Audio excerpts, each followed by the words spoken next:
que tu dis, et d'ailleurs, ça devrait presque être une question qu'on pose, mais sur le côté, euh, comment tu vois le fait de manager quelqu'un qui est meilleur que toi, quoi. Et au final, si la personne n'est pas capable de se dire, dans mon équipe, je veux que des gens qui sont meilleurs que moi dans leur spécialité, bah oui, c'est qu'il y a soit un problème de maturité, soit un problème de confiance en soi, mais oui, je trouve que cette notion-là, elle est très, très, très importante et on la voit pas toujours comme ça, quoi. Bah, c'est une aubaine. Bah oui. C'est une aubaine d'avoir des gens talentueux et quand on recrute, moi j'ai longtemps eu des échanges ou des formations pour des managers sur le recrutement. Est-ce que tu recherches et j'ai pu observer que tu as quand même un certain nombre de managers qui veulent recruter des gens moins bons qu'eux. Mhm. Et parce que derrière il y a des peurs Mhm. et je vais perdre de la stature, je vais perdre forcément mes relations avec la direction générale, etc.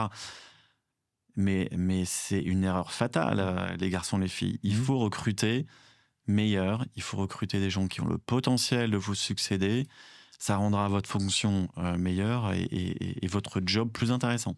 Exactement. Donc, pour ça que je pense que bien souvent, on parle des formations managériales, mais la première chose à faire, c'est est-ce que tu es en paix avec toi-même? Oui. Est-ce que tu sais comment tu fonctionnes? Est-ce que tu sais quand tu dérailles?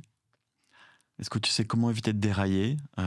Et quand tu es à l'aise en tant qu'homme et femme avec toi-même, on peut te confier une équipe. Voilà. Mais si tu n'es déjà pas à l'aise avec toi, je trouve ça un peu dangereux de te confier une équipe. La question qui me vient, quand tu dis, bon, il faut avoir traité ces névroses, etc., est-ce que tu mets dans le fait d'arriver à traiter et à devenir un bon manager le côté coaching dedans, derrière est-ce que pour toi c'est un...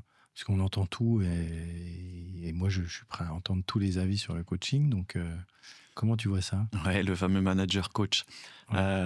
ou le DRH coach Ouais. d'ailleurs, bien souvent c'est un peu la même chose. Ce qui est certain, c'est que ce qui est attendu de nous en tant que leader, c'est de faire grandir les équipes. Mais derrière les équipes, il y a chacun.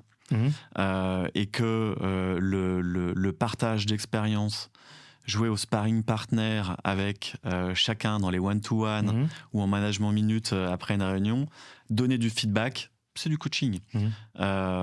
Partager ses idées avec un N-1 ou son N+1, c'est du coaching. Donc bien évidemment que c'est répondre à une attente que d'accepter de faire du coaching